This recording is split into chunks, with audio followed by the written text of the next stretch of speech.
From a collection of unmitigated pedantry, the blog of history professor Bret Devereaux. Logistics. How did they do it? Part 2. Foraging. This is the second part of a three-part look at some of the practical concerns of managing pre-industrial logistics. In our last post, we outlined the members of our campaign community, including soldiers, but also non-combatants and animals, both war and draft.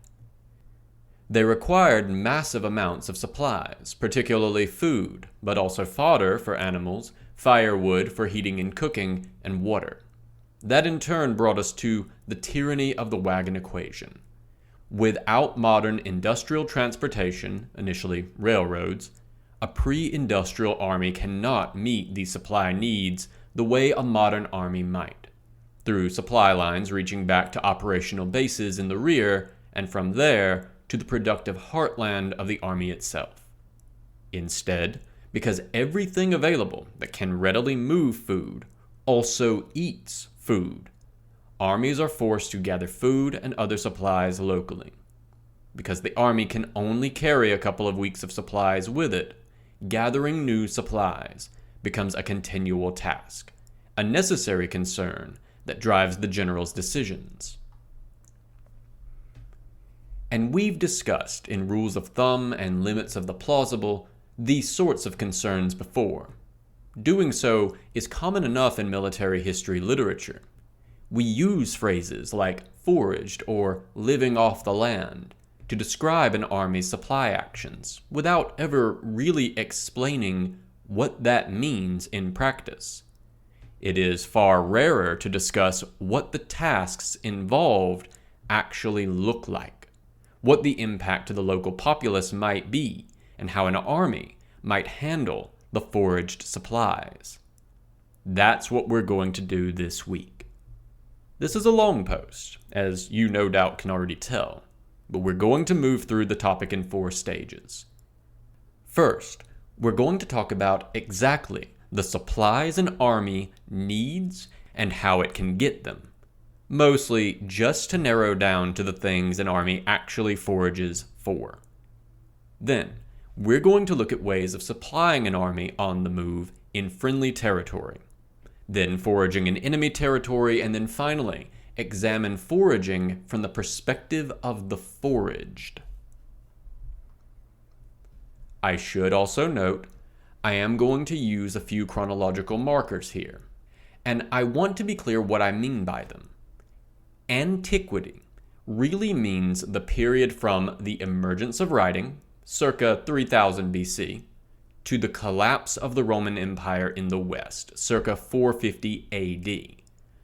But, in practice, the evidence for logistical practices really confines ancient logistics, as we know it, to the period from the First Greco-Persian War, 492, onward. After that, the Middle Ages stretch from circa 450 to circa 1450 AD, after which is the early modern period running from circa 1450 to 1789. And I should note my focus here is on the broader Mediterranean in general and Europe in particular, because that's where I know the most. Different baseline agricultural products, for example, rice or maize instead of wheat, change many of these concerns in complicated ways, though none of them obviate the tyranny of the wagon equation. And thus foraging, or sharp limits on operational range, remains a factor for agrarian armies pretty much everywhere. And before we head forward with that, a content warning. Foraging operations often involved a lot of violence directed against civilians, including sexual violence. This was a sadly common part of foraging operations, which is often omitted from dry military accounts of pre-industrial campaigns, but which we will not omit here. I am also showing some period artwork which depicts violence and implies sexual violence, because again, this was a real part of historical warfare, and thus a real part of history done properly. That said, reader discretion is advised, and no one, least of all me, will think less of anyone who wants to skip this one. And as always, if you want to support my logistics, you can do so via Patreon. If you want updates whenever a new post appears, you can click below for email updates or follow me on Twitter at Bret for updates as to new posts, as well as my occasional ancient history, foreign policy, or military history musings. Supplies. We should start with the sort of supplies our army is going to need. The Romans neatly divided these into 4 categories: food, fodder, firewood, and water, each with its own gathering activities, called by the Romans frumentatio, tabellatio, lignatio, and equatio, respectively. Though gathering food and fodder would be combined whenever possible. That's a handy division, and also a good reflection of the supply needs of armies well into the gunpowder era. Note 1. What about gunpowder itself? Armies generally carried their powder with them. Maybe at some point we'll talk about the black powder and how it's made, but producing a good powder on the march would be a challenge, and doesn't seem to have usually been a driving concern in any event, as far as I can tell. End of note 1. We can start with the 3 relatively more simple supplies, all of which were daily concerns, but also tended to be generally abundant in areas that armies were. For most armies, in most conditions, water was available in sufficient quantities along the direction of march via naturally occurring bodies of water, springs, rivers, creeks, etc. Water could still be an important consideration even when there was enough to march through, particularly in determining the best spot for a camp or in denying an enemy access to local water supplies, such as famously at the Battle of Hattin, 1187. And detailing parties of soldiers to replenish water supplies was a standard background event of warfare. The Romans called this process aquatio, and soldiers so detailed were aquatores. Not a permanent job, to be clear, just regular soldiers for the moment sent to get water. Though generally an army could simply refill its canteens as it passed naturally occurring watercourses. Well-organized armies could also dig wells or use cisterns to pre-position water supplies, but this was rarely done because it was tremendously labor-intensive. An army demanded so much water that many wells would be necessary to allow the army to water itself rapidly enough. The issue is throughput, not well capacity. You can only lift so many buckets of so much water in an hour in a single well. For the most part, armies confined their movements to areas where water was naturally available, managing, at most, short hops through areas where it was scarce. If there was no readily available water in an area, agrarian armies simply couldn't go there most of the time. Like water, firewood was typically a daily concern. In the Roman army, this meant parties of firewood forages, lignatores, were sent out regularly to whatever local timber was available. Fortunately, local firewood tended to be available in most areas because of the way the agrarian economy shaped the countryside, with stretches of forest separating settlements or tended trees for firewood near towns. Since an army isn't trying to engage in sustainable arboriculture, it doesn't usually need to worry about depleting local wood stocks. Moreover, for our pre-industrial army, they needn't be picky about the timber for firewood, as opposed to timber for construction. Like water gathering, collecting firewood tends to crop up in our sources when conditions make it unusually difficult, such as if an army is forced to remain in one place, often for a siege, and consequently depletes the local supply. Or when the presence of enemies made getting firewood difficult without using escorts or larger parties. Sieges could be especially tricky in this regard, because they add a lot of additional timber demand for building siege engines and works. Smart defenders might intentionally try to remove local timber or wood structures to deny an approaching army, as part of a scorched earth strategy. That said, apart from sieges, firewood availability, like water availability, is mostly a question of where an army can go. Generals simply avoid long stays in areas where gathering firewood would be impossible. Then comes fodder for the animals.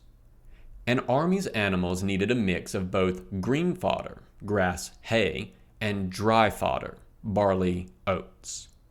Animals could meet their green fodder requirements by grazing at the cost of losing marching time, or the army could collect green fodder as it foraged for food and dry fodder. As you may recall, cut grain stalks can be used as green fodder, and so even an army that cannot process grains in the fields can still, quite easily, use them to feed the animals, alongside barley and oats pillaged from farm storehouses. The Romans seem to have preferred gathering their fodder from the fields rather than requisitioning it from farmers directly, but would do either in a pinch. What is clear is that much like gathering water or firewood, this was a regular task a commander had to allot, and also that it often had to be done under guard to secure against attacks from enemies. Thus, you need one group of soldiers foraging and another group in fighting trim ready to drive off an attack. Fodder could also be stockpiled when needed, which was normally for siege operations, where an army's vast stock of animals might deplete local grass stocks, while the army remained encamped there. Crucially, unlike water and firewood, both forms of fodder were seasonal. Green fodder came in with the grasses in early spring, and dry fodder consisted of agricultural products typically harvested in midsummer, barley, or late spring, oats. All of which at last brings us to the food, by which we mostly mean grains. Sources discussing army foraging tend to be heavily focused on food, and we'll quickly see why. It was the most difficult and complex part of foraging operations in most of the conditions an agrarian army would operate. The first factor that is going to shape foraging operations is grain processing. As noted last time, staple grains, especially wheat, barley, and later rye, make up the vast bulk of the calories an army, and its attendant non-combatants, are eating on the march. But as we've discussed in more detail already, grains don't grow ready to eat and require various stages of processing to render them edible. An army's foraging strategy is going to be heavily impacted by just how much of that processing they are prepared to do internally. This is one area where the Roman army does appear to have been quite unusual. Roman armies could, and regularly did, conduct the entire grain processing chain internally. This was relatively rare and required both a lot of coordination and a lot of materiel in the form of tools for each stage of processing. As a brief refresher, grains, once ripe, first have to be reaped, cut down from the stalks, then threshed. The stalks are beaten to shake out the seeds, and winnowed, the removal of non-edible portions. Then potentially hulled, removing the inedible hull of the seed, then milled, ground into a powder called flour, usually by the grinding action of large stones. Then at least baked into bread or a biscuit, or what have you. It is possible to roast unmilled grain seeds, or to boil either those seeds or flour in water to make porridge, in order to make them edible. But turning grain into bread, or biscuits or crackers, has significant nutritional advantages.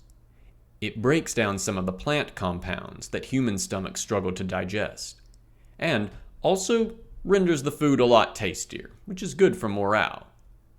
Consequently, while armies will roast grains or just make lots of porridge in extremis, They want to be securing a consistent supply of bread. The result is that ideally, an army wants to be foraging for grain products at a stage where it can manage most or all of the remaining steps to turn those grains into food, ideally into bread. As mentioned, the Romans could manage the entire processing chain themselves. Roman soldiers had sickles, falces, as part of their standard equipment, and so could be deployed directly into the fields to reap the grain themselves. It would then be transported into the fortified camp the Romans built every time the army stopped for the night, and threshed by Roman soldiers in the safety of the camp, with tools that, again, were a standard part of Roman equipment. Roman soldiers were then issued threshed grains as part of their rations, which they milled themselves or made into a porridge called pulse, using hand mills. These were not small devices, but roughly 27 kilograms, 59.5 pounds, hand-turned mills. Marcus Junkelman reconstructed them quite ably. We generally assume that they were probably carried on the mules on the march, one for each contubernium, tent group of 6 to 8. Getting soldiers to do their own milling was a feat of discipline. This is tough work to do by hand, and milling a daily ration would take one of the soldiers of the group around 2 hours. Roman soldiers then baked their breads, either in their own campfires, though generals also sometimes prepared food supplies in advance of operations via what seemed to be central bakeries. This level of centralization was part and parcel of the unusual sophistication of Roman logistics. It enabled a greater degree of flexibility for Roman armies. Greek hoplite armies do not seem generally to have been able to reap, thresh, or mill grain on the march. See on this J.W. Lee. There's also a fantastic chapter on the organization of Greek military food supply by Matthew Sears, forthcoming in a Brill Companion Volume 1 of these years. Don't worry, when it appears, you will know. Xenophon's 10,000 are thus frequently forced to resort to making porridge or roast grains when they cannot forage supplies of already milled flour. They try hard to negotiate for markets on their route of march so they can just buy food. Famously, the Spartan army, despoiling ripe Athenian fields, runs out of supplies. It's not clear what sort of supplies were lacking, but food and fodder seems the obvious choice, suggesting that the Spartans could, at best, only incompletely utilize the Athenian grain, all of which contributed to the limited operational endurance of hoplite armies in the absence of friendly communities providing supplies. Macedonian armies were in rather better shape. Alexander's soldiers seem to have had hand mills, which already provides a huge advantage over earlier Greek armies. Grain is generally, as noted in our series on it, stored and transported after threshing and winnowing, but before milling, because this is the form in which has the best balance of longevity and compactness. That means that granaries and storehouses are mostly going to contain threshed and winnowed grains, not flour, nor freshly reaped stalks. An army which can mill can thus plunder central points of food storage, and then transport all of that food as grain, which is more portable and keeps better than flour or bread. Early modern armies varied quite a lot in their logistical capabilities. There is a fair bit of evidence for cooking in the camp being done by the women of the campaign community in some armies, but also centralized kitchen messes for each company. The role of camp women in food production declines as a product of time, but there is also evidence for soldiers being assigned to cooking duties in the 1600s. On the other hand, in the Army of Flanders, note 3, the Army of Flanders was a logical disaster is rapidly becoming the running theme of this series, and that seems, on the whole, pretty accurate. End of note 3. Seems to have relied primarily on external merchants, so sutlers, but also larger scale contractors, to supply the pain de munition ration bread that the army needed, essentially contracting out the core of the food system. Parker notes the Army of Flanders receiving some 39,000 loaves of bread per day from its contractors on average between April 1678 and February of 1679. That created all sorts of problems. For one, the quality of the pain de munition was highly variable. Unlike soldiers cooking for themselves or their messmates, contractors had every incentive to cut corners, and did so. Moreover, much of this contracting was done on credit, and when Spanish royal credit failed, as it did in 1557, 1560, 1575, 1596, 1607, 1627, 1647, and 1653, that could disrupt the entire supply system, as contractors suddenly found the debts the crown had run up with them restructured via a decree of bankruptcy, to the benefit of Spain. And of course, that might well lead to thousands of angry, hungry, unpaid men with weapons and military training, which in turn led to disasters, like the sack of Antwerp, 1576. Because, without those contractors, the army could not handle its logistical needs on its own.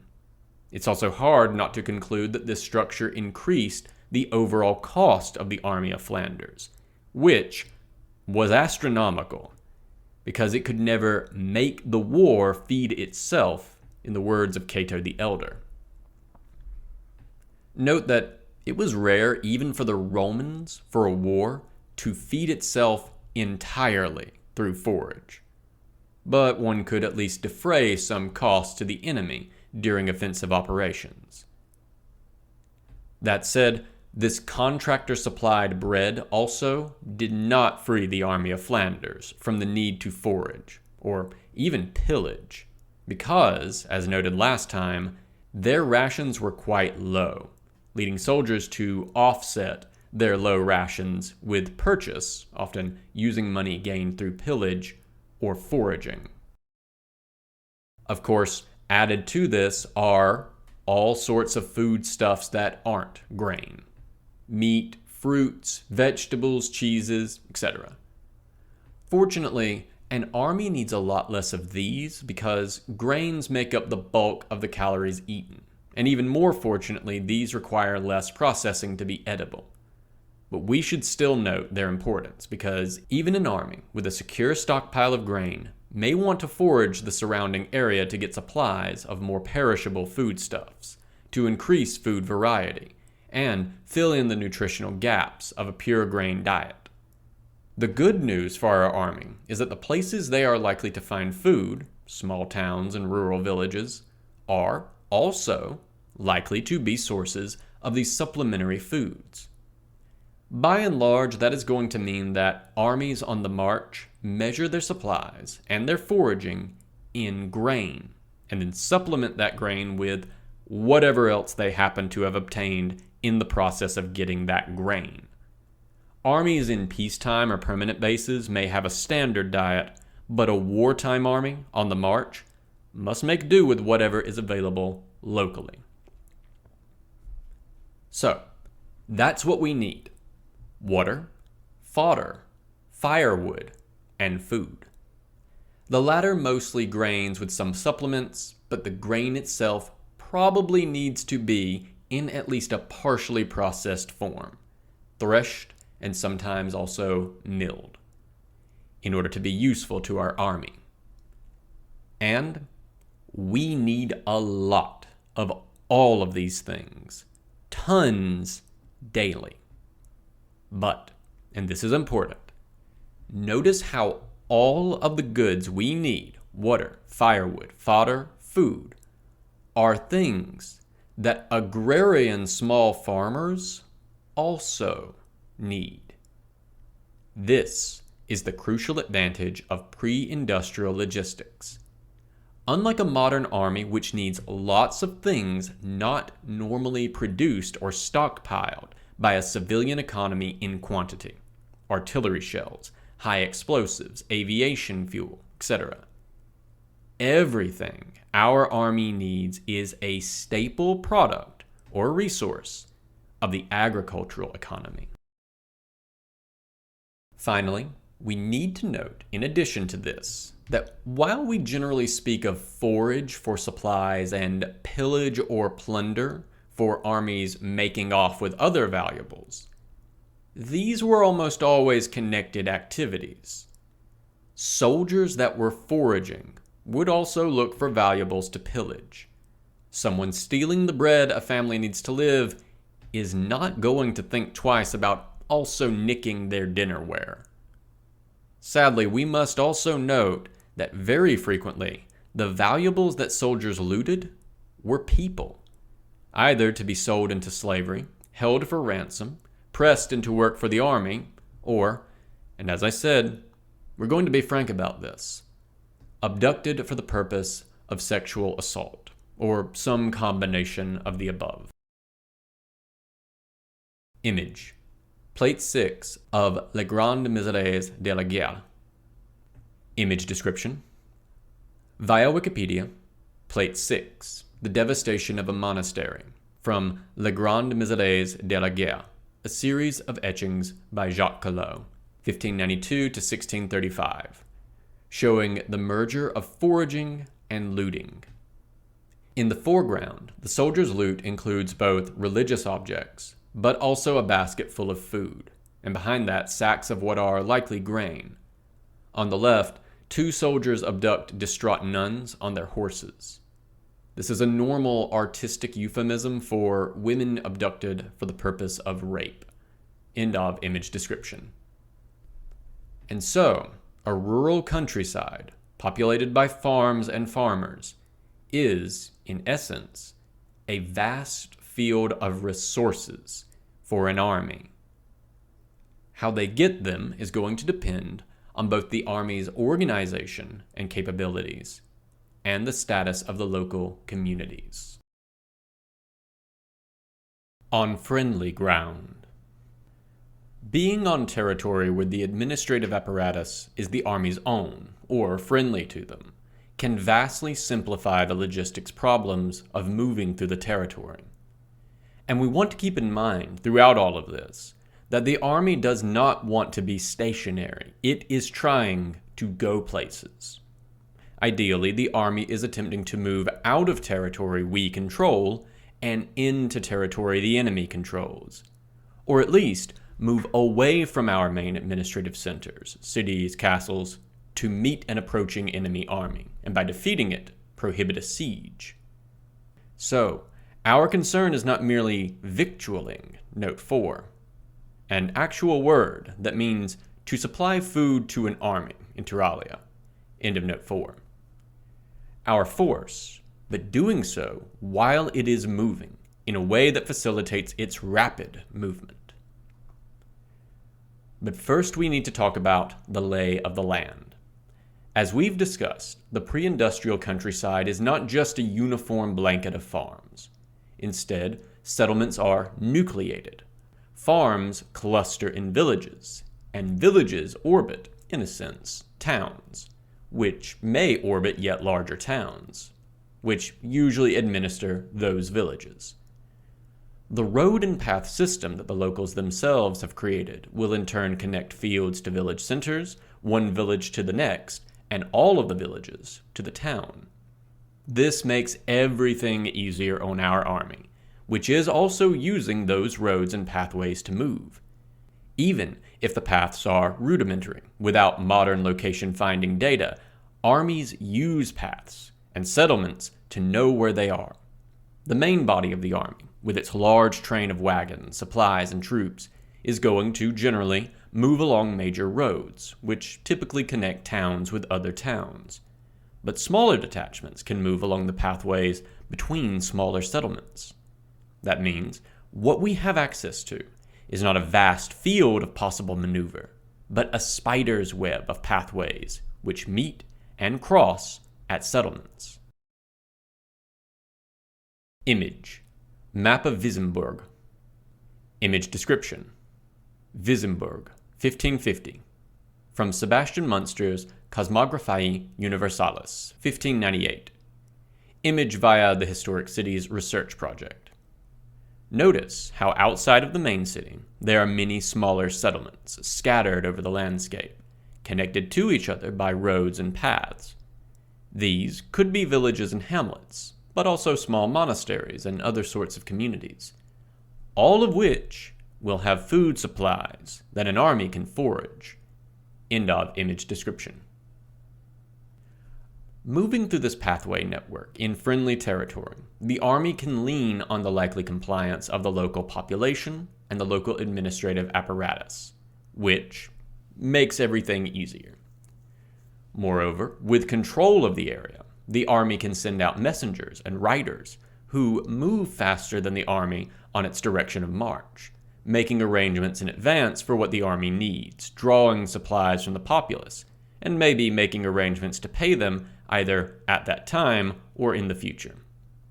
Doing so in hostile territory is much trickier, as those messengers would be vulnerable and might reveal the army's location and direction of march, things it might really rather want to conceal. So, assuming the populace and local administration are friendly, how do we manage the complexity of getting the food and other supplies they have into the hands of the army? The simplest method was some form of billeting, in use in various forms through antiquity to the early modern, though it seems particularly prominent in the Middle Ages and the first 2 centuries of the early modern period. Clifford Rogers provides a good standard practices overview of the process for a medieval European army.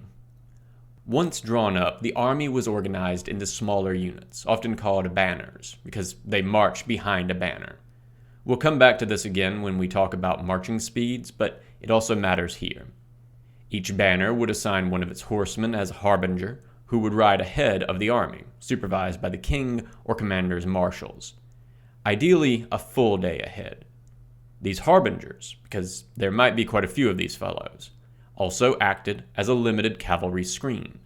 They would both designate where the army would camp next, with the marshals marking out specific encampments, and make arrangements for food and housing.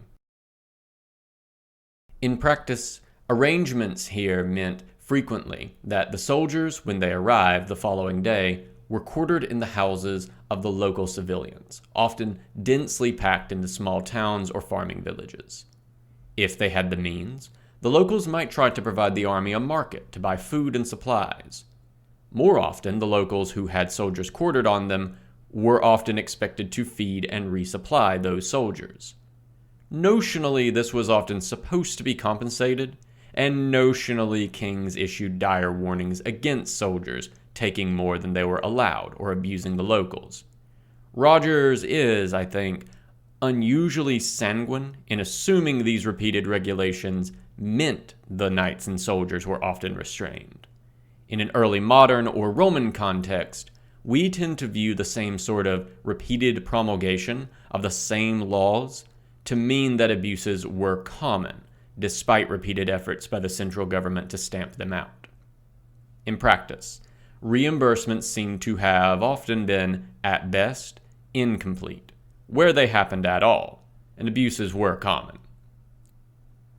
Certainly, as we see these practices more clearly in the early modern period, having soldiers quartered on your village could be economically devastating.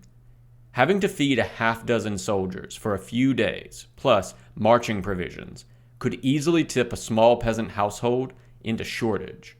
And we should also be pretty clear-eyed here about what it would mean for a local population to have a large body of armed men, many in the hot-headed years of their youth, functionally turned loose on an unarmed civilian population, and told that they could demand to be given whatever they needed.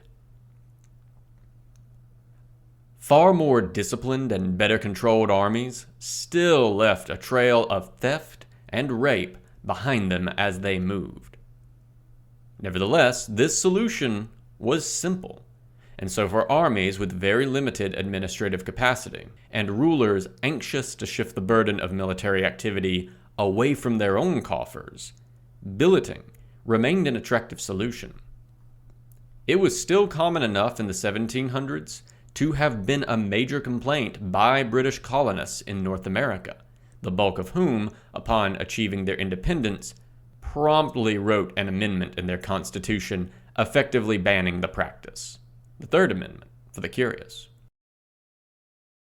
A better option for a town or city was instead to establish a market outside the town and arrange for the army to resupply and camp there and not in the town itself, with only small groups of soldiers permitted inside the walls at any given time. Needless to say, it is typically only fortified towns that really have the bargaining power to pull this off. The provision of a market for the gathering mass of crusaders outside of Constantinople in 1097 was a key diplomatic sticking point, with Alexios Komnenos I, the Byzantine emperor, using his control over both the market and passage over the straits to Asia Minor as bargaining chips to get concessions out of the crusaders. Note 5. I appear to have already packed my First Crusade source book, so I don't have the citations to Fulcher and Anna Komnene handy. But I'll try to remember to come back and add those once I've fully unpacked my books. End of note 5. Likewise, towns in Roman provinces seem to have fairly regularly paid exorbitant sums to avoid having armies quartered on them, as Cicero documents in his time in Cilicia, sometimes in cash and other times in kind. It speaks to how destructive billeted soldiers could be, that towns that could went to extraordinary lengths to keep even friendly armies outside of the town walls. Armies might also rely on local contractors to provide supplies, especially if they were going to operate in the region at some length. We've already mentioned the Army of Flanders' pain de munitions provided by contractors. There's also some evidence for the use of private contractors in supporting Roman armies, though the trend in current scholarship has tended to stress the limited and often marginal role of such contractors. Given the evidence, I think Erdkamp has it right here. Contractors for supplies existed in the Roman world, but were fairly small supplements to a system, detailed below, that mostly ran on taxation and requisition. Most of what we see in the Roman world are just normal sutlers selling luxury foods to soldiers who want to spice up their rations. As armies grow larger and more complex in the early modern period, we see an effort to move away from destructive billeting, often hindered by the weak administrative apparatus of the state and limited financial resources.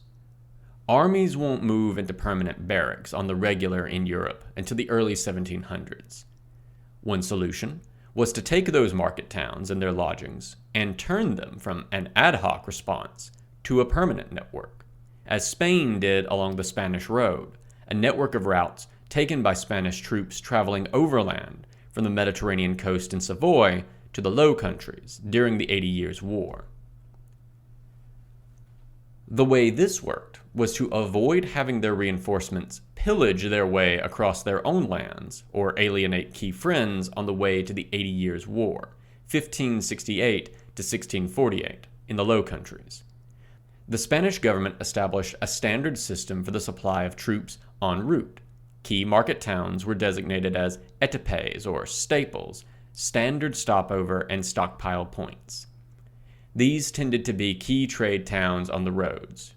Indeed, as I understand it, etape in this sense originally meant market town, which already had some of the infrastructure required.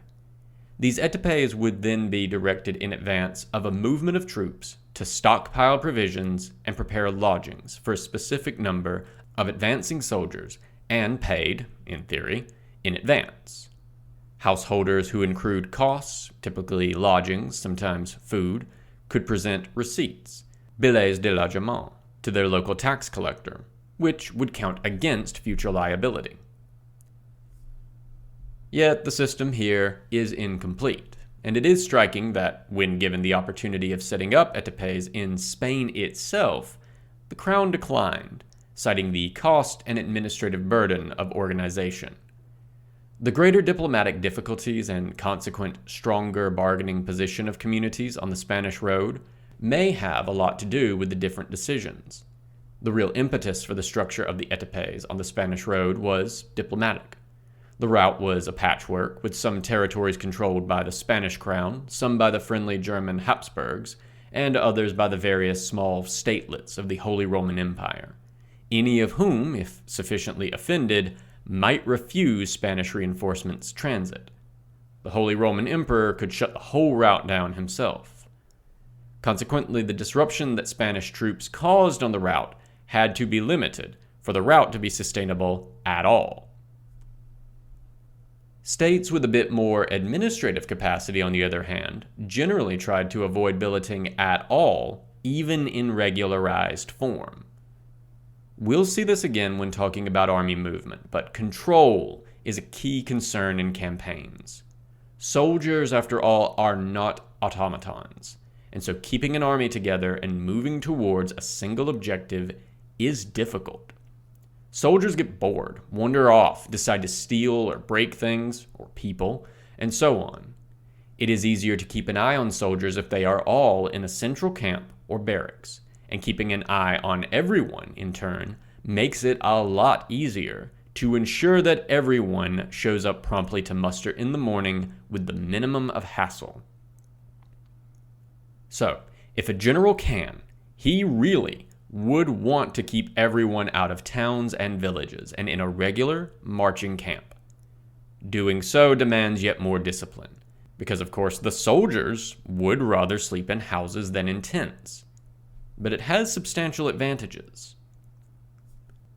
But an army that can lean on the local administrative capacity can simply demand that local administrative apparatus, whatever its form, coordinate the collection and transport of supplies over short distances to the army, enabling the army to camp out in a field and get its grain door-dashed to it.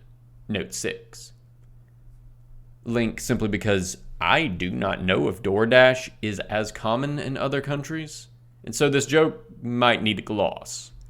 I'm actually not very fond of DoorDash. The service is expensive, but they don't pay their dashers well. End of note 6. Thus, the Romans, when in friendly territory, for instance, first identify the local government, usually a town, but it could also be a tribal government in non-state regions, and then requisition food from that government, transmitting their demands in advance and letting that local administration figure out the details of getting the required food to the required place. That lets Roman armies camp in their fortified camps, away from civilian centers, with attendant advantages for discipline. And indeed, Roman armies typically avoid permanent or even temporary bases in towns, instead using the threat of billeting to get the supplies they needed to stay in regular camps and later permanent forts.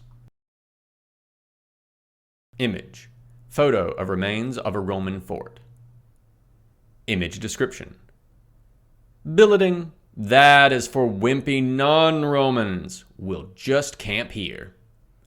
Via Wikipedia, remains of one of the Roman forts used in the siege of Masada, 72 to 3 AD, still showing the distinctive playing card shape of Roman marching and siege camps.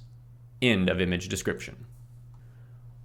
While the elites who run these local systems of government could provide such requisitions themselves, and might in extremis to avoid retaliation by their superiors, the Romans interpret failure to provide requested supplies as rebellion and respond accordingly. In practice, they're going to pass along as much of the cost as they can to the little guy. In some cases, requisition demands are so intense, we hear of towns having to buy or import grain to meet the demands of passing armies. Athens had to do this in 171 during the Third Macedonian War to avoid the wrath of Rome. Caesar, likewise, relied heavily on food supplies contributed by either allied or recently defeated communities in Gaul to supplement regular foraging operations.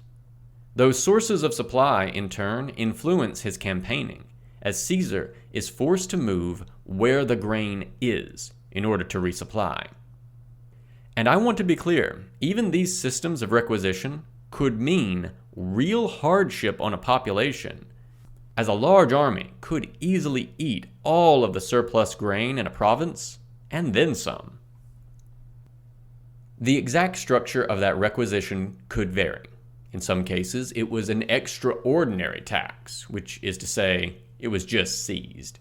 But in many cases, it was organized as a forced sale, often at below market prices, or even rebated against future tax obligations. In the Roman Empire, we know that in many provinces, initially ad hoc systems of food requisition from conquered or allied, read subordinated, communities were first regularized so that the demands were set at a steady amount, then monetized as military operations moved further away, until eventually being formalized as a taxation system. Note 7. On this, see J.S. Richardson, The Spanish Mines and the Development of Provincial Taxation in the 2nd Century B.C., JRS 66, 1976. End of note 7. Thus, the primary Roman tax system of the imperial period grew not out of the tax system the Romans had in Italy, which was mostly dismantled in the 2nd century, as the tremendous wealth of the provinces made it unnecessary, but as a regularization of systems of requisition and extortion meant to support armies. The Romans also took advantage of the Mediterranean, where naval transport could break the tyranny of the wagon equation, to ship food from one theater to another, so long as operations were fairly close to coastal ports. This was in the Republic coordinated by the Senate, which could direct Roman officials, typically governors of some sort, or non-Italian allies in one region, to obtain supplies by whatever means, and send them to another active military theater, in some cases even establishing transit depots, which could support operations in a large naval theater.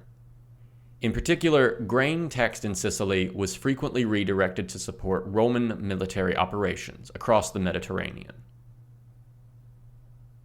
All of this, of course, assumes that the army enjoys either the use of the local administrative system or the compliance of the local population.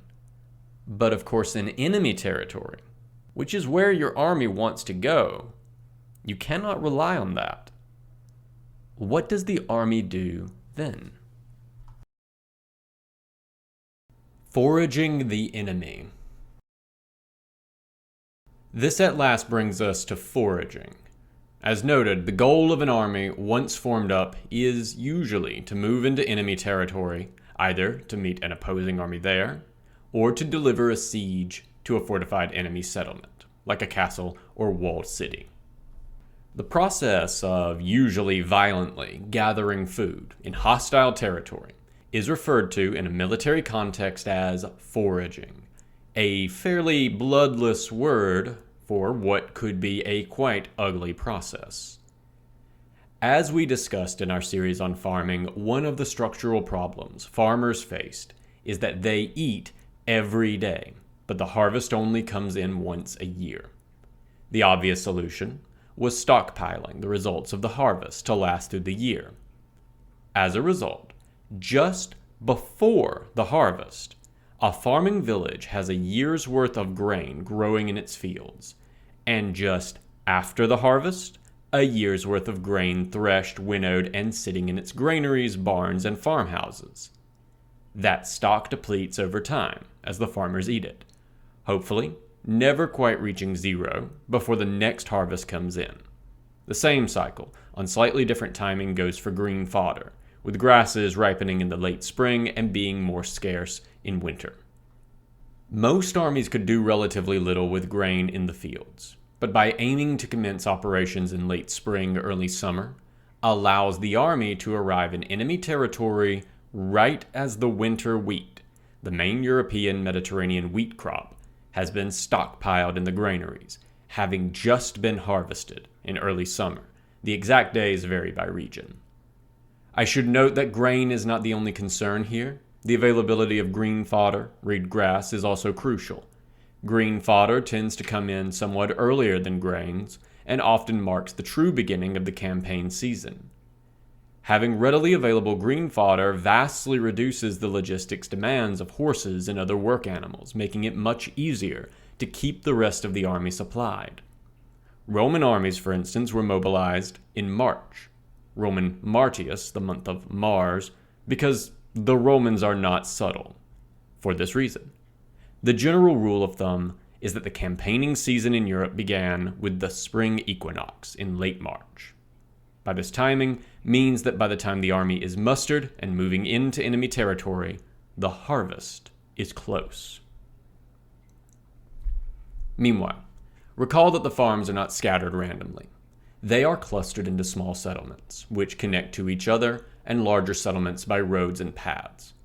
Each small settlement, villages, hamlets, monasteries, and the post-antique, for simplicity's sake I'm just going to say village, is essentially a food piñata for the army, full of food, but some violence required for extraction.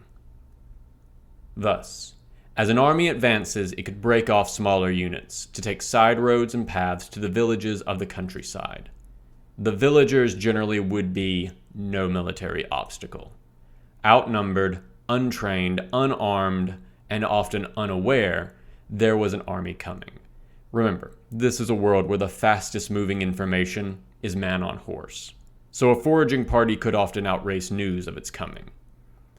They had few options for direct resistance. The foraging party could then demand the villagers turn over their produce, or more often, since villagers tend to flee foraging parties, and for good reason as we'll see, simply break into houses, granaries, and barns to seize it. They could also seize and lead off farm animals for meat. Thus the army could be supplied off of the produce of the enemy, or at least the enemy's poor rural population. Image. Illustration from the Chronique de France ou de Saint-Denis. Image description. Via the British Library, an illustration of the Chronique de France ou de Saint-Denis, 1270 to 1380, showing a medieval foraging party pillaging a farmhouse. Note that they look not only for food and wine, but also any valuables they can find, destroying what isn't worth taking.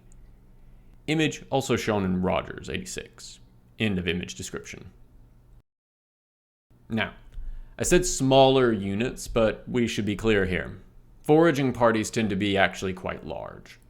The concern isn't the villagers. A normal village typically has only around 5 to 20 households, so a few hundred people, roughly half of them adults, and isn't configured for defense anyway. Note 8. Though, of course, you might hit multiple villages in an area at the same time, or in quick succession. End of note 8. But you are in enemy territory, and so while part of the party forages, another party, large enough to defend itself from a significant enemy force, needs to be keeping guard. Rogers notes that foraging parties could represent up to a third of a medieval European army's total army's strength, typically split between fast-moving outriders who surprised settlements and slower-moving foragers who then called up to loot them. The rule of the Knights Templar, which included campaign regulations, specified that knights could not send out members of their retinue to forage or even fetch wood without permissions, essentially banning small-scale foraging in favor of larger parties. At Antioch, in the winter of 1097-98, a Crusader foraging party under the command of Bohemond of Taranto and Robert of Flanders slammed into an entire relief army under the command of Ducat of Damascus and defeated it. The size of both forces is unclear, but they were evidently not small.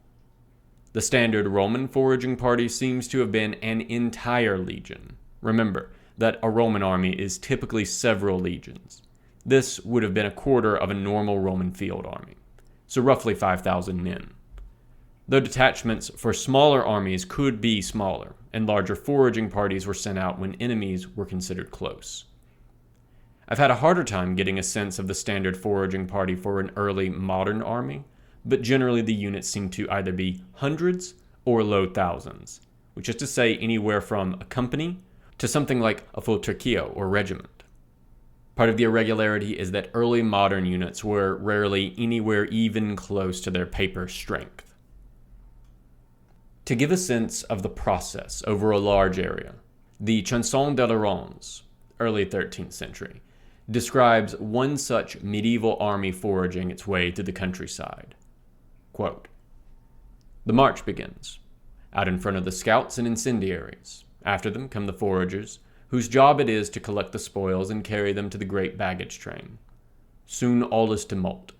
The peasants, having just come out in the fields, turn back, uttering loud cries.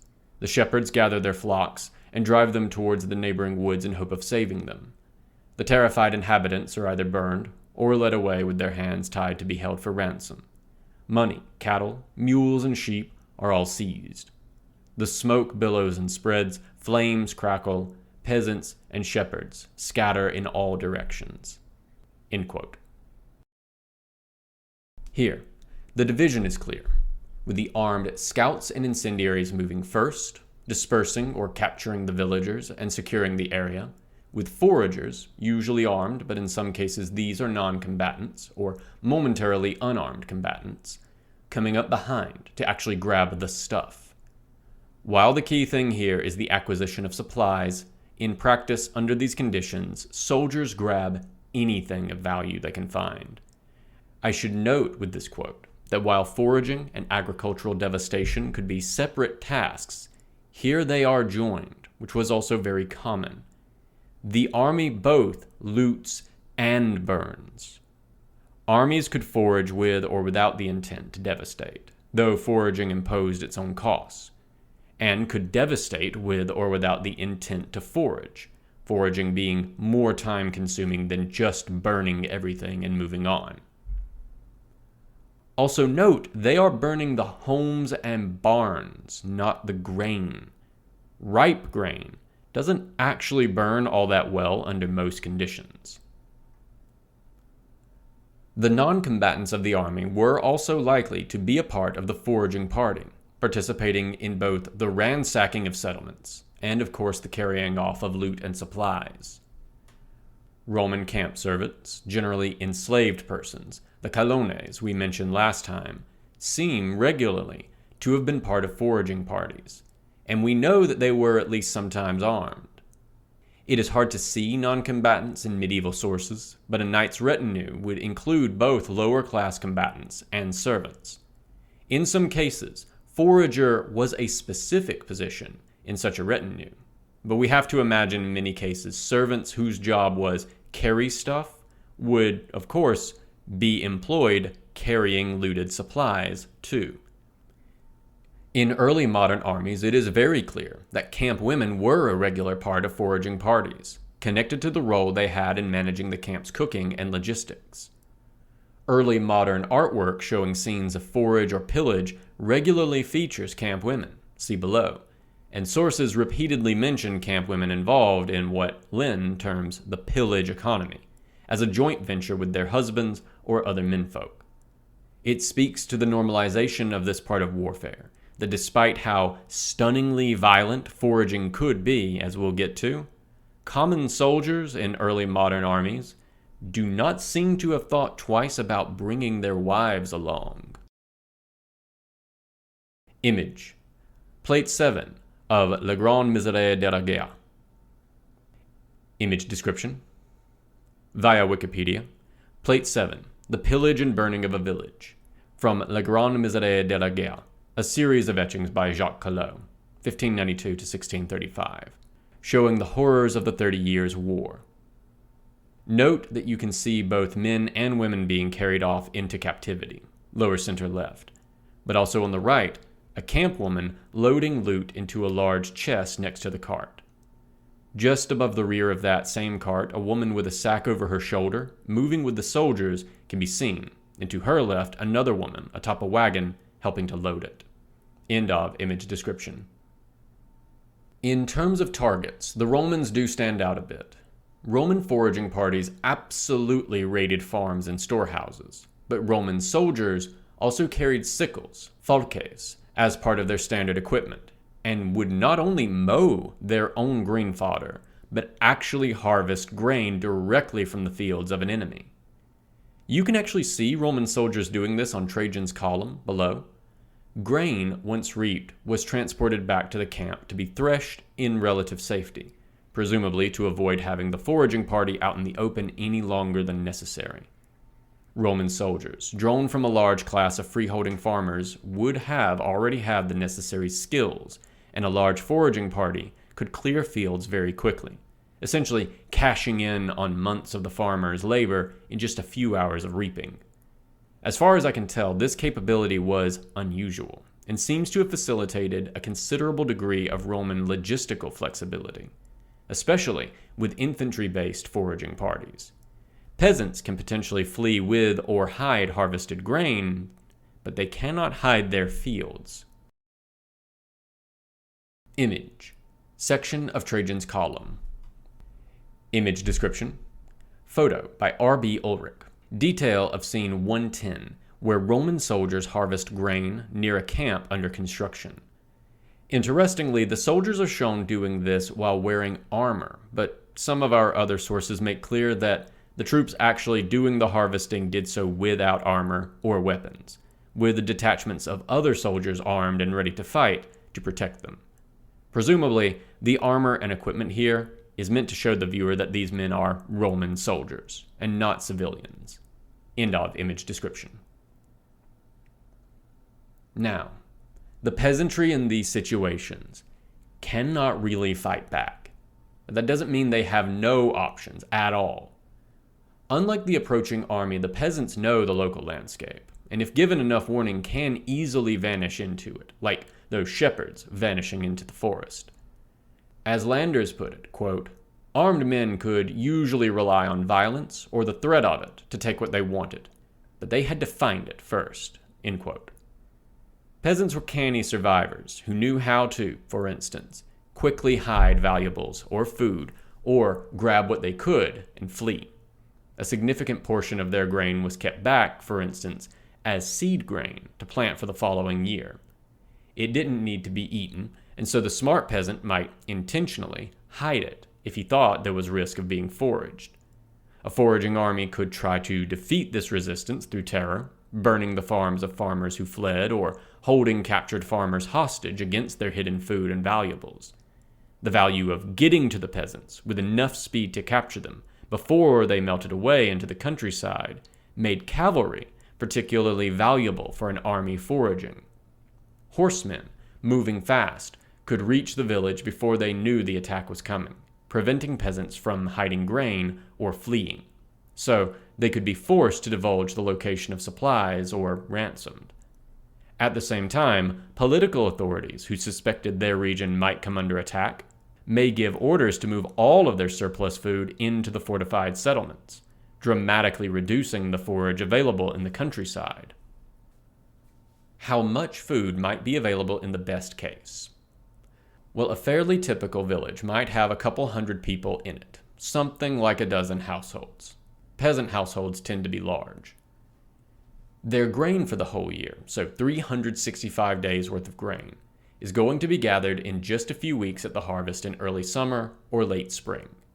So a village, for instance, of around 200 people is going to have something like 70,000 man-days of grain on hand, plus or minus. Some of those people don't eat as much as an adult male soldier, but then there is also some surplus grain, feed for animals, and other non-grain foodstuffs.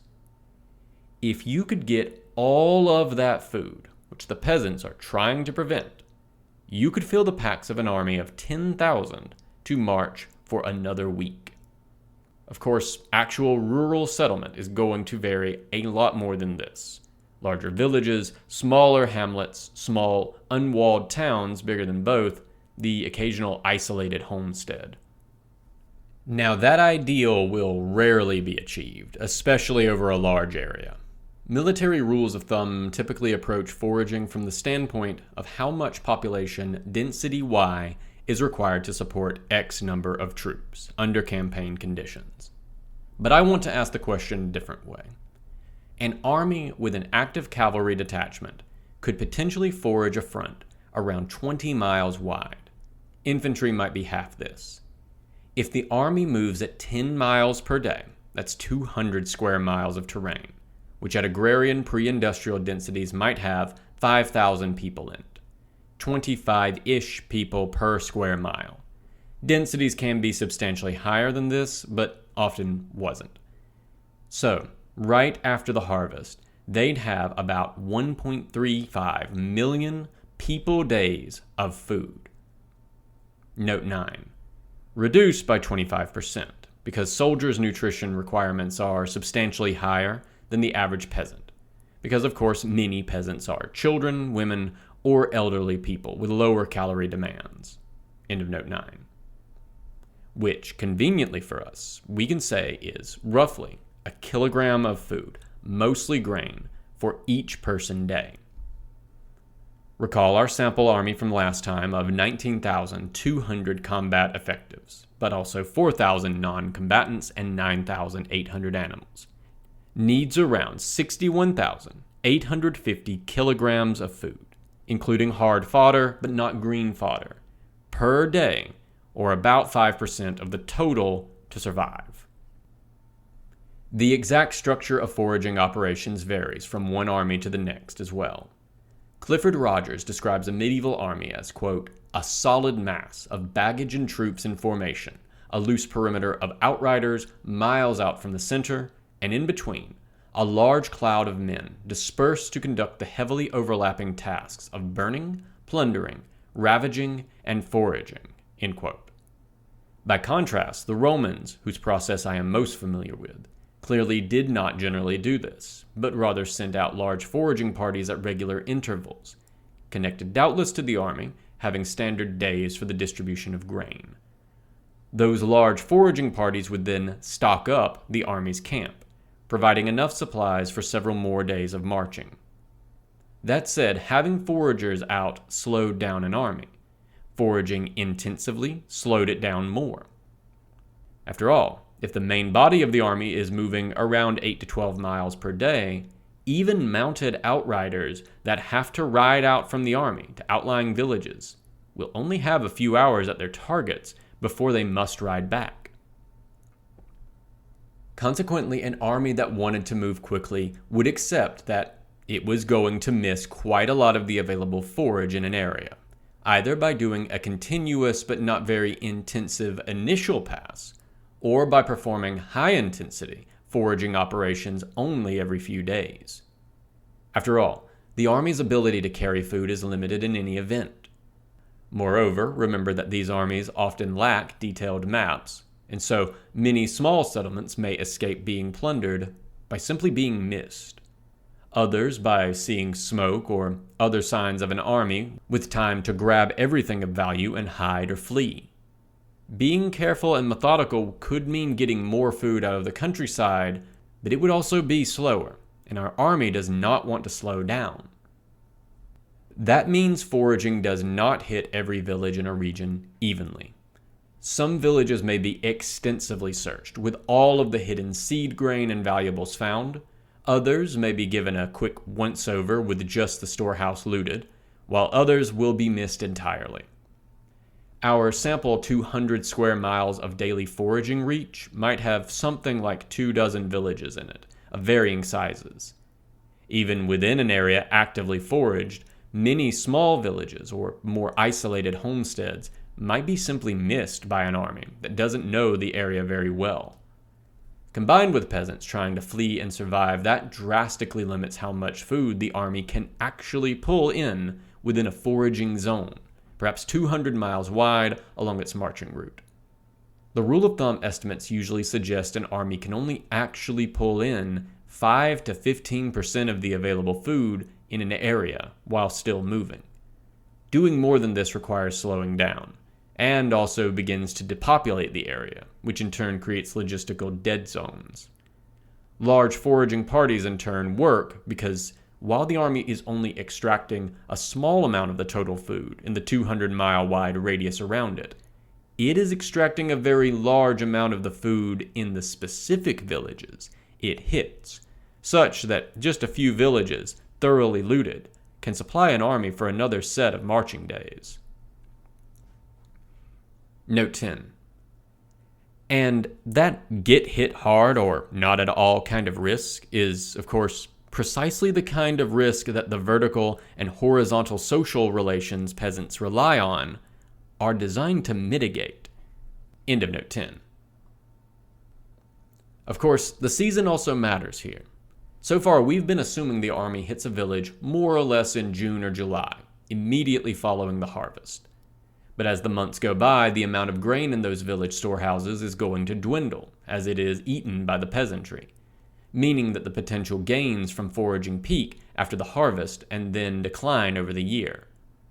A general, planning the logistics of his army, needs to be thinking about how he will feed his soldiers, not just in June, but also in October, and potentially even in January or February. As noted, by late fall, the amount of food available in the countryside has declined by half.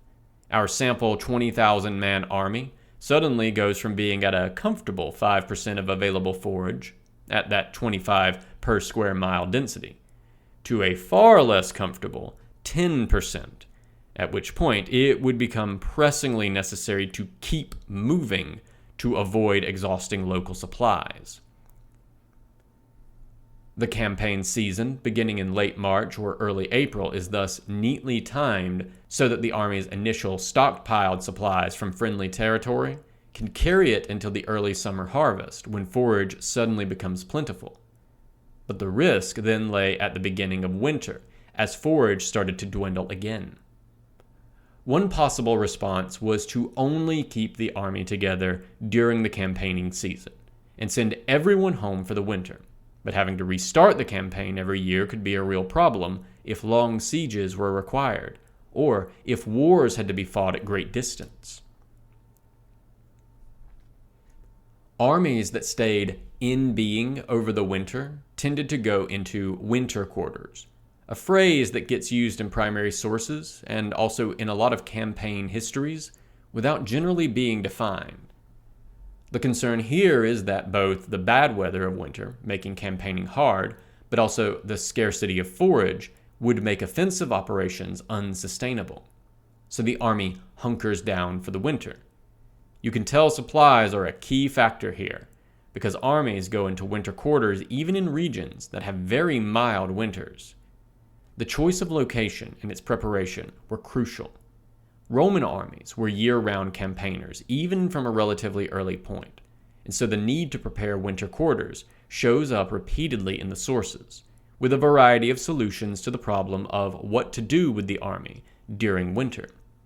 Commanders might, for instance, winter their armies near controlled ports or rivers to enable resupply by sea, or by coastal depots carefully stocked up during the year, or near friendly communities, which could supply them via taxation, requisition, or markets.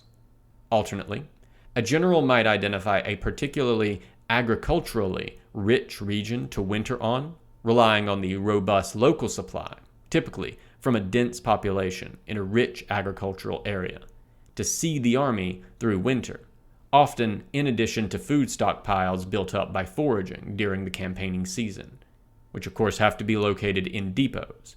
As we've discussed, the army cannot carry multiple months of food with it on the march. Finally, please note, our calculations above assume that the army keeps moving continuously.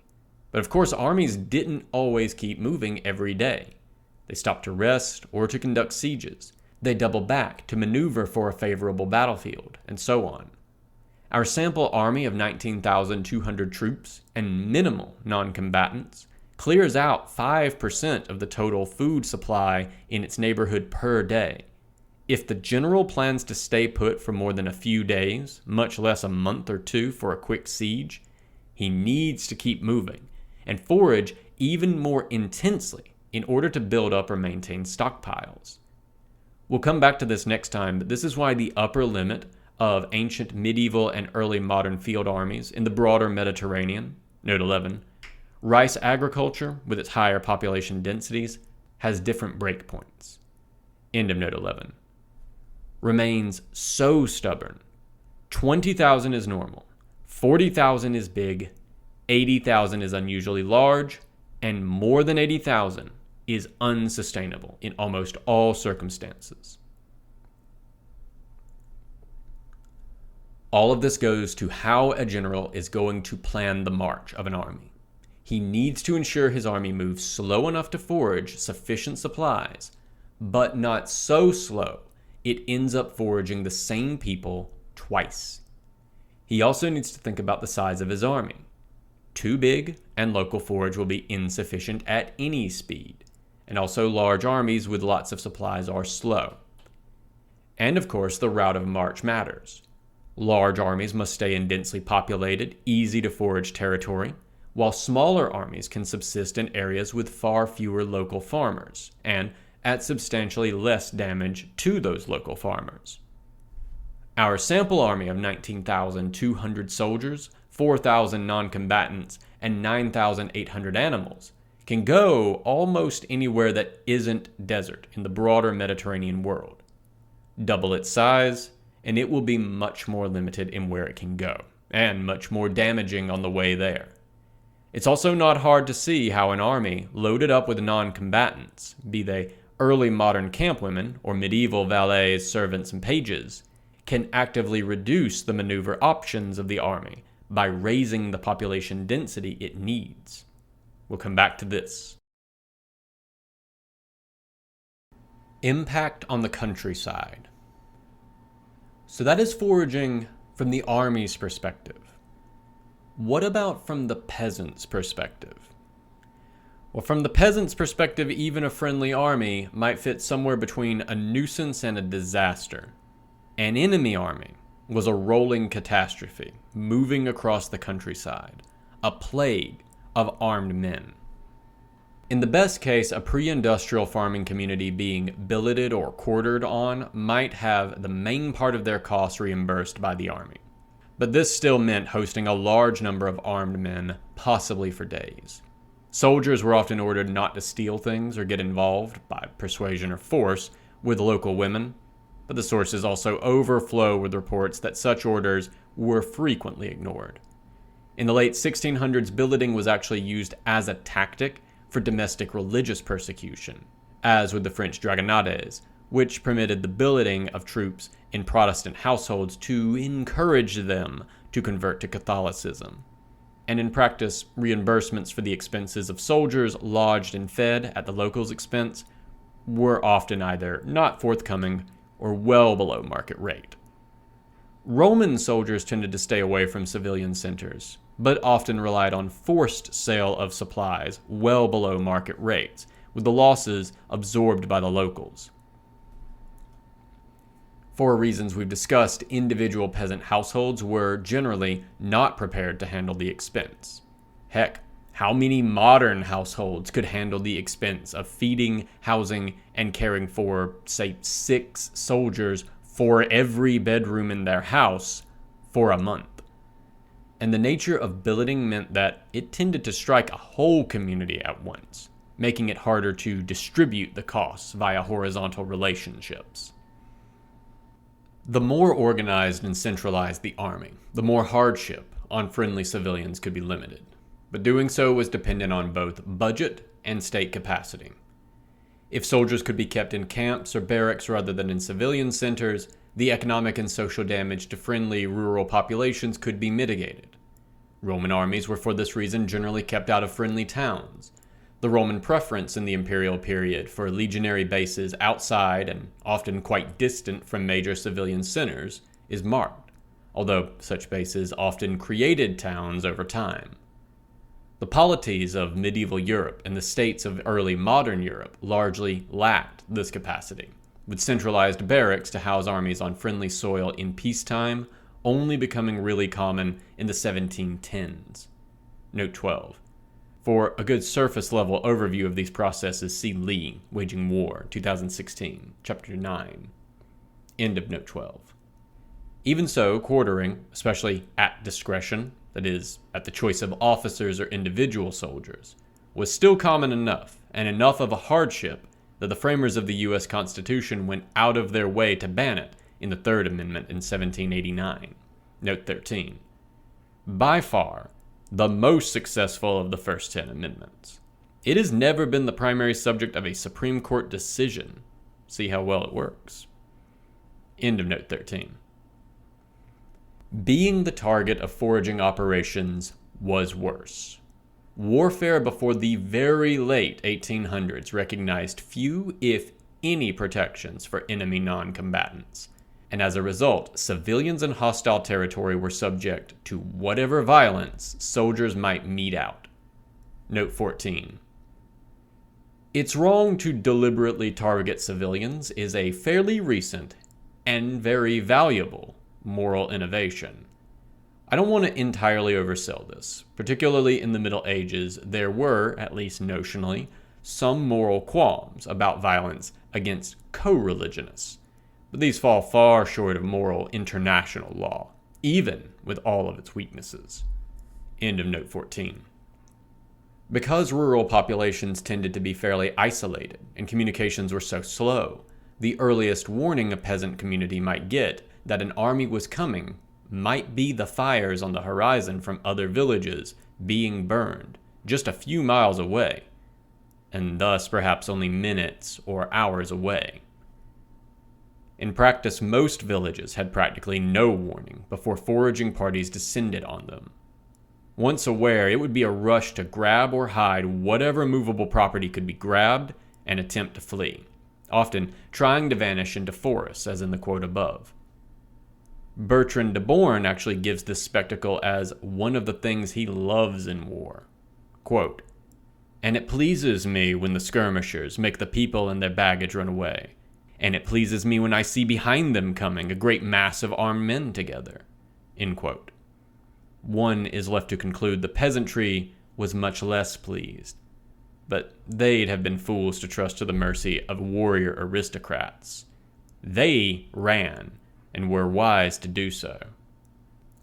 While the purpose of these operations was to obtain supplies, pillaging enemy non-combatants was, in almost all cases, considered one of the perquisites of war.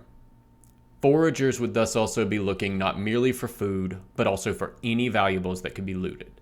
Early modern armies, with their irregular pay as a result of state finances crumbling under the new burdens of war in the period, seem to have been particularly destructive looters, and we have abundant evidence that looting was an important part of the economics of soldiering in the period.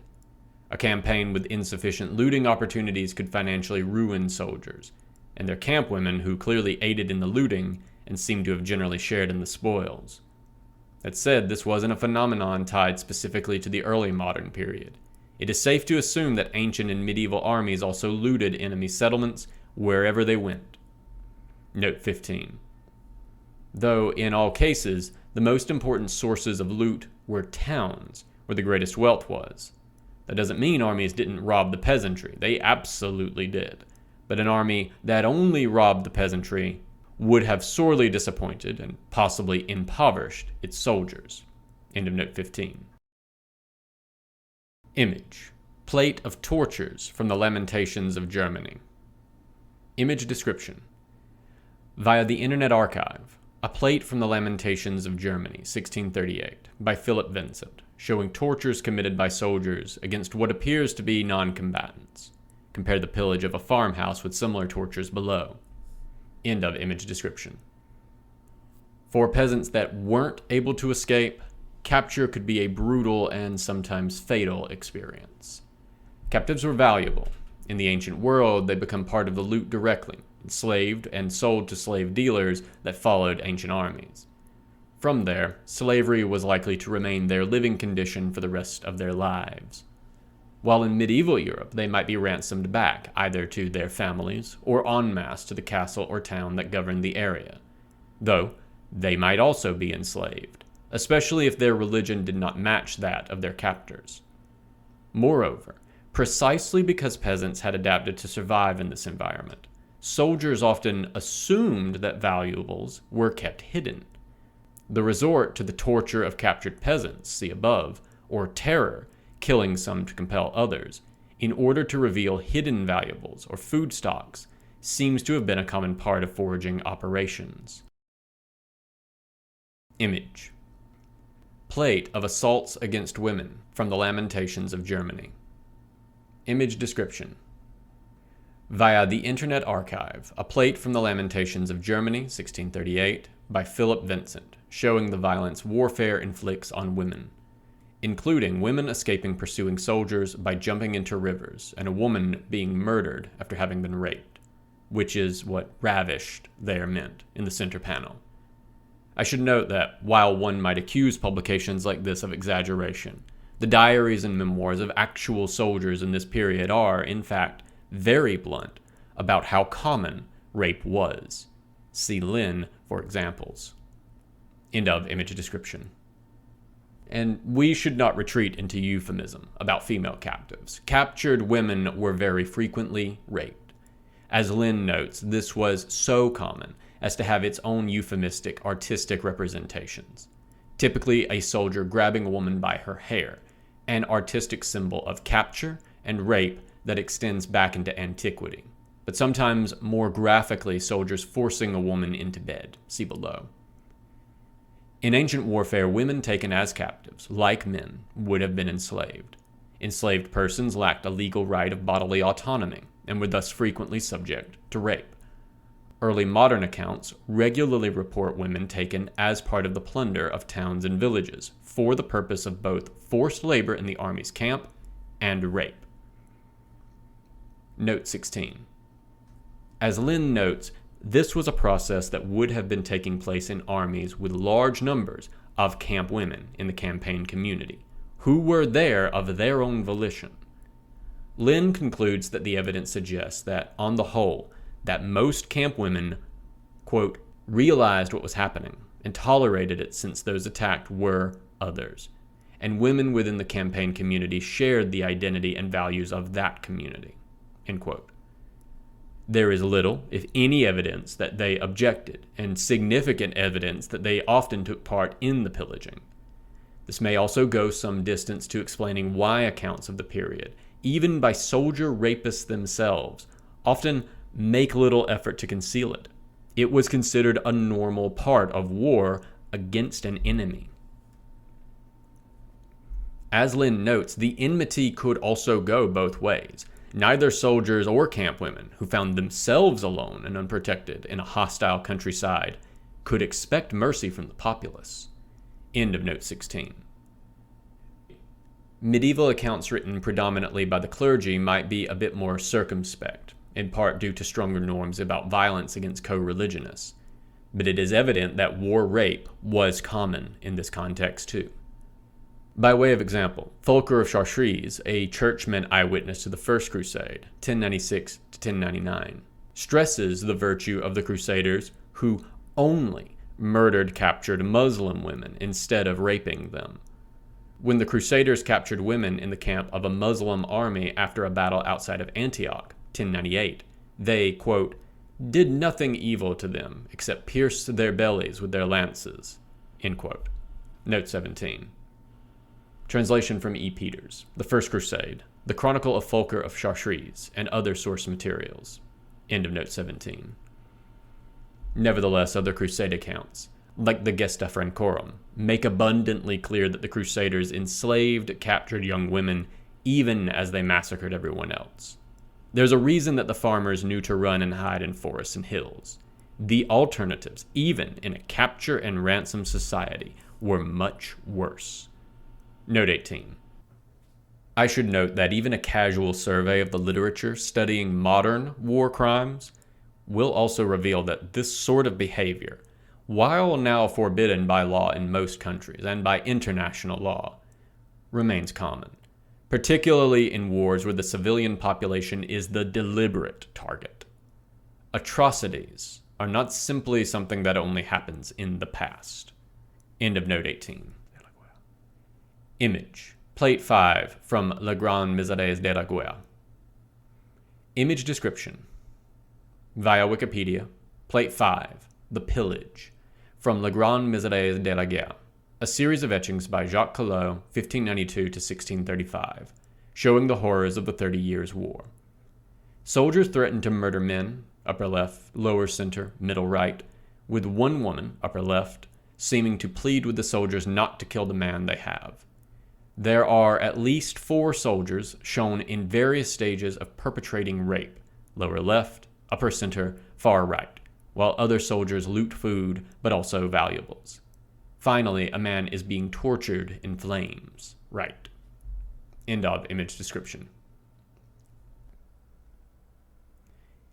Even after the foraging party passed, the ordeal for the peasants wasn't necessarily over. After all, the foraging party will have stolen valuables, but also made off with vital agricultural capital and products. Animals, tools, seed, and of course, food. The loss of a substantial portion of the harvest could be devastating to a peasant family, forcing them into starvation in the short term, while the loss of animals could represent the destruction of years of carefully built agricultural capital.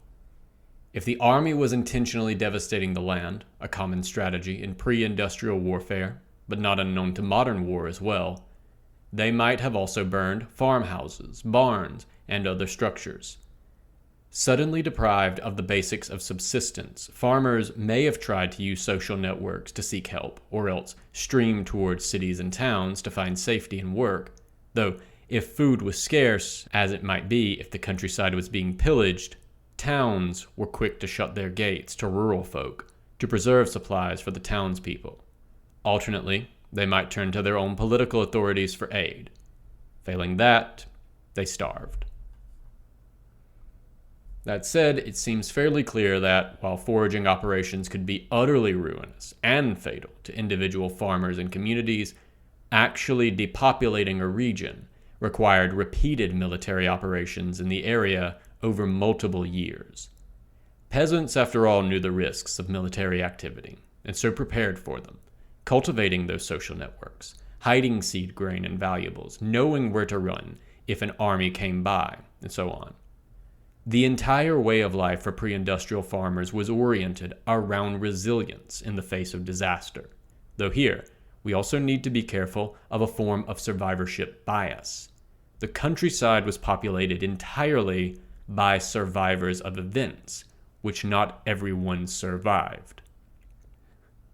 The fact that the peasantry might demographically recover could be of little comfort to the rural folks who were murdered, starved, or raped. Not all foraging operations were this brutal, though brutality does seem to have been the norm.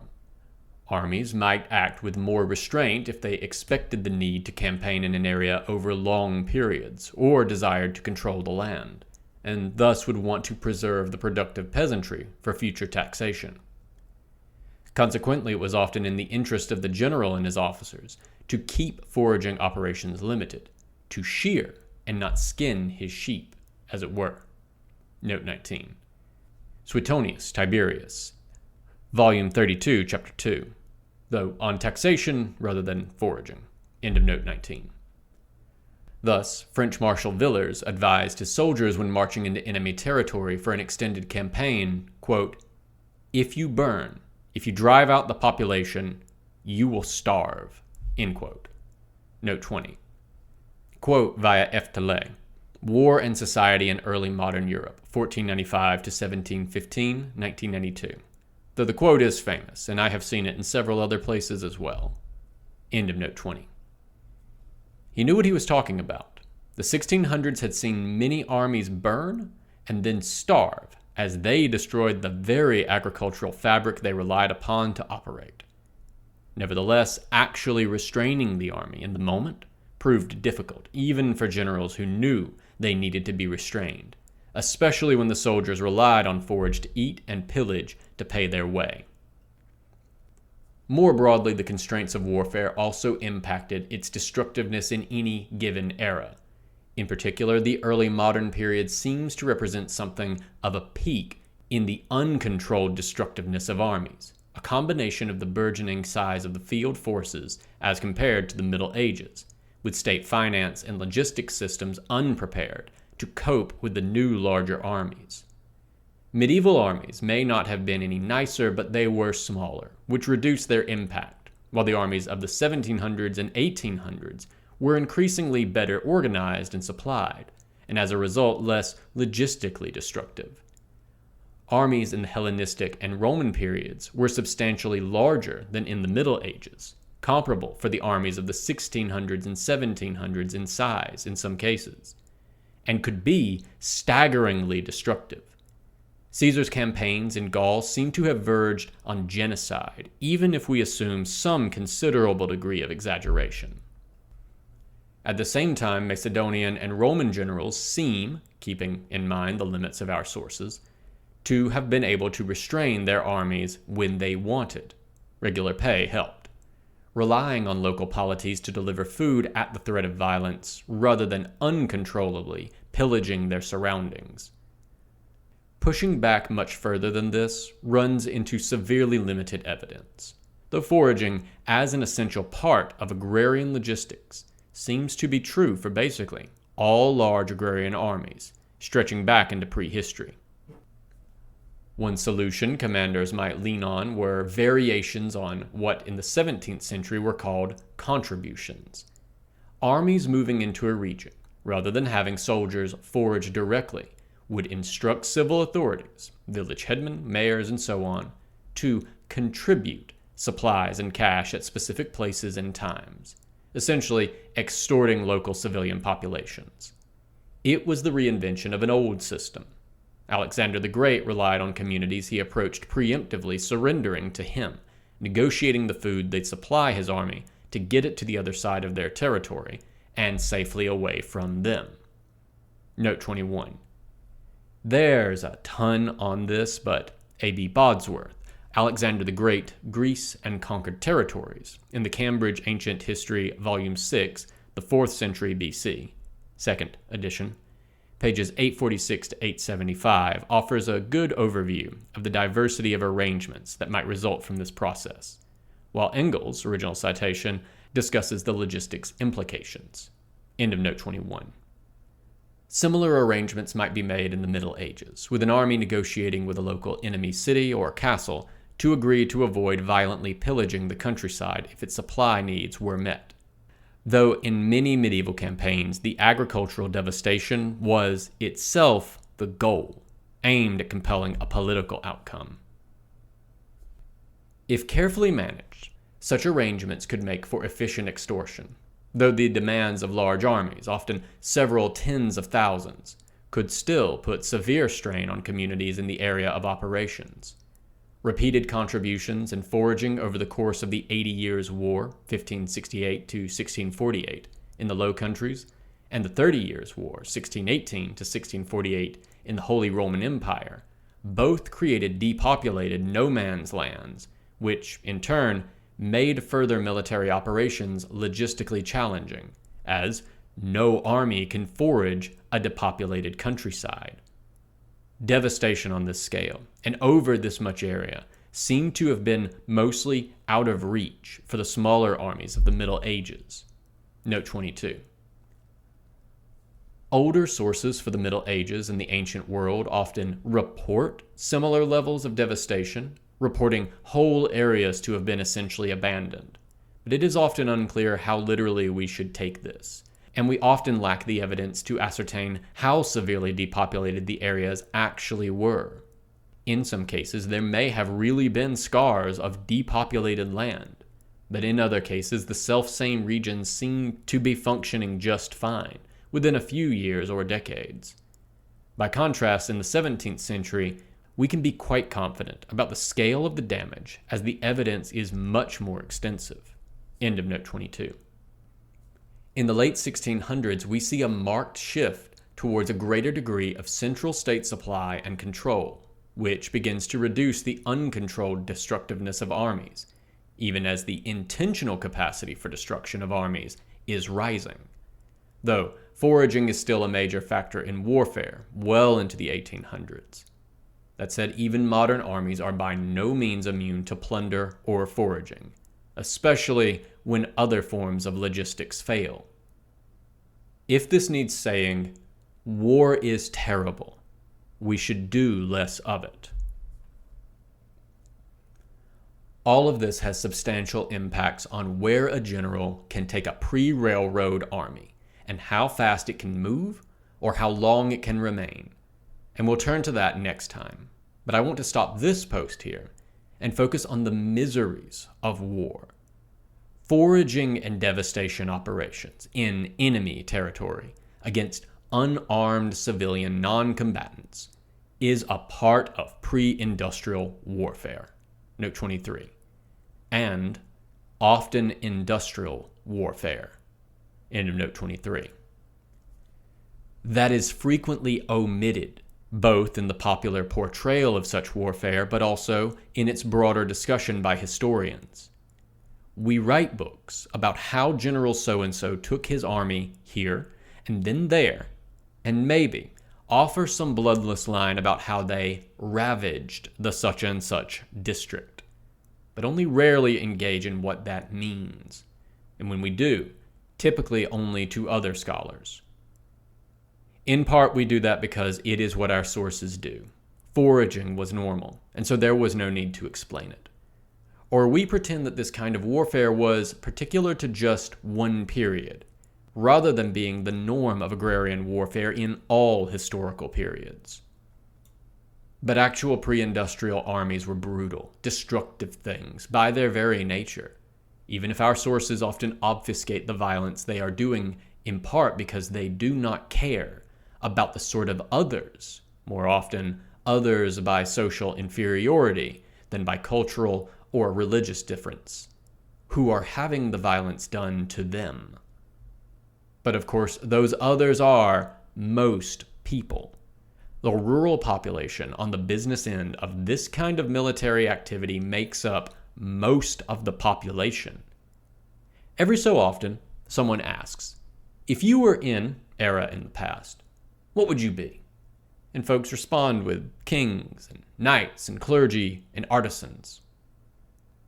But you wouldn't, would you? By the numbers, we wouldn't be the soldiers in gleaming armor. We'd all be the poor peasants, desperately grabbing what few valuables they had and their families and sprinting in the woods as everything we had built over decades burned behind us. That is as much, if not more, the reality of how they did it, as the spectacle of the battles or sieges. Next week, schedule subject to moving house, we'll look at how all of this relates to moving an army, where it can go, and how fast it can get there.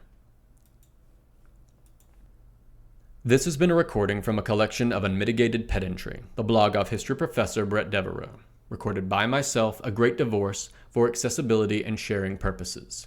If you enjoyed this content and wish to engage with it or support Bret, please check the description for links to the original post on his blog, his social media, and his Patreon. I highly encourage you to share, support, and engage with his works on any and all platforms if you are so inclined. If you wish to support me, please do remember to like, share, and subscribe to this or any other content here that you enjoy. Thank you so much for listening.